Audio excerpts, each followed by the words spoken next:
Bismillah, alhamdulillah, wassalatu wassalamu ala rasulillah, wa ala alihi wa sahbihi wa man wala. Ibu-ibu, bapak-bapak, dan adik-adik pengajian Kagari Rahmat Allah, Assalamualaikum warahmatullahi wabarakatuh. Di dalam Al-Quran Surat An-Nisa ayat ke-19, Allah Subhanahu wa Ta'ala bersabda, ini bagian dari ayat ke-19 ya, dan bergaulah kamu dengan mereka, yaitu istri-istri kamu, dengan cara yang baik. Kemudian jika kamu merasai benci kepada mereka, disebabkan tingkah lakunya, janganlah kamu terburu-buru menceraikannya. Karena boleh jadi kamu bencikan sesuatu, sedang Allah hendak menjadikan pada apa yang kamu benci itu kebaikan yang banyak bagimu. Maha benar Allah dengan segala firman-Nya.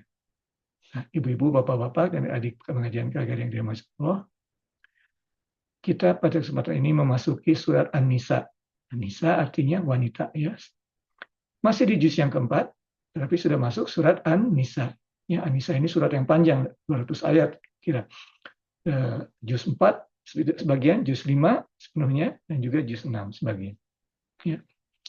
Nah, surat An-Nisa ini diturunkan setelah surat Ali Imran. Jadi sekitar setelah tahun ketiga Hijrah. Setelah tahun ketiga Hijrah berarti juga setelah perang Uhud, seperti surat Ali Imran.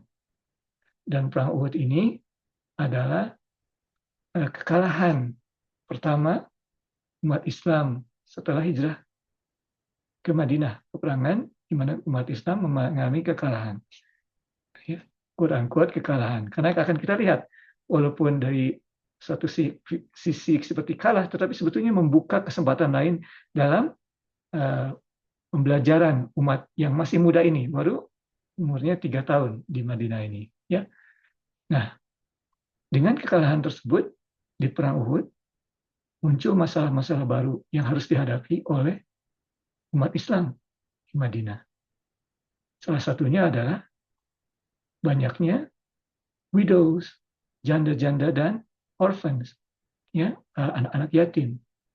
Karena bapaknya syahid di perang Uhud. Nah, jadi di sini di surat An-Nisa ini berbeda dengan surat Ali Imran yang memfokuskan kepada masalah politik atau aspek politik dari kekalahan perang Uhud tersebut.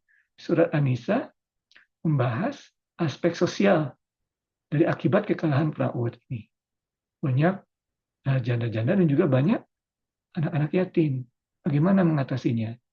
Janda-janda ini dan juga anak yatim ini memiliki hak yang sama, penghidupan yang layak seperti wanita-wanita lain dan juga anak-anak lain. Yaitu secara halal dalam Islam di dalam kerangka keluarga. Nah, makanya dari aspek sosial ini muncul ayat-ayat yang disampaikan Allah Subhanahu wa Ta'ala yang diwahyukan oleh Allah dalam surat Ali Imran. Ya, ayat-ayat mengenai pernikahan, ayat-ayat mengenai harta waris, dan juga yang akan kita bahas, insya Allah pada kesempatan ini adalah ayat mengenai poligami. Ini kontroversial ya, ayat mengenai poligami, mengenai kebolehannya dan juga batasan-batasannya. Ya. Nah ini poligami ini suatu yang dilakukan oleh orang-orang di masa jahiliyah oleh kaum Quraisy. Para sahabat pada awal perkembangan Islam ada yang melakukan, ada juga yang tidak semuanya melakukan. Ya. Dan pada saat itu juga belum ada, ya, 13 tahun di Mekah dan hampir 3 tahun di Madinah, belum ada peraturan apakah diperbolehkan atau tidak diperbolehkan dan bagaimana caranya, apakah ada batasannya, belum ada perintahnya. Ya.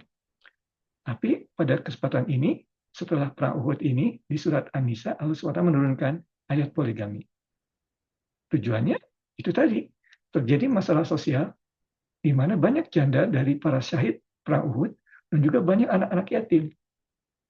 Mereka memiliki hak yang sama dengan para wanita dan juga anak-anak lainnya untuk penghidupan yang layak secara halal, yaitu dalam Islam, dalam kerangka keluarga.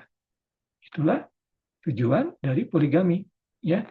Jadi mengatasi masalah sosial. Konteksnya memang akhir perang Uhud banyak janda dan juga banyak anak-anak yatim, tetapi intinya adalah memberikan hak yang sama, ya, kepada mereka dengan cara yang halal. Nah, poligaminya sama, tetapi tujuannya berbeda antara poligami di masa jahiliyah dan poligami secara Islam. Ya, jadi di situ.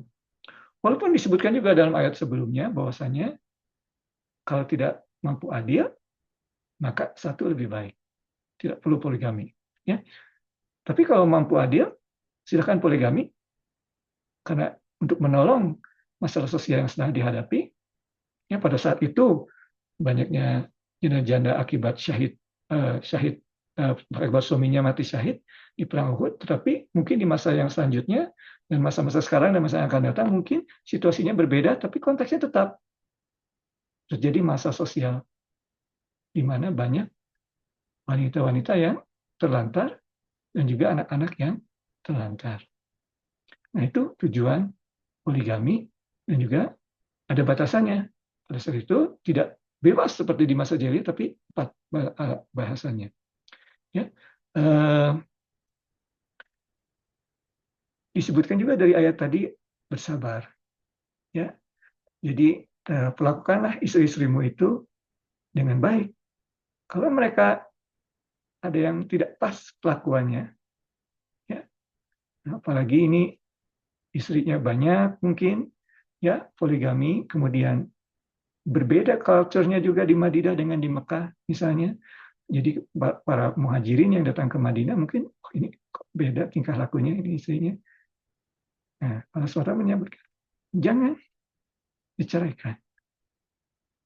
Karena siapa tahu, bersabarlah, jangan cepat-cepat diceraikan, bersabarlah.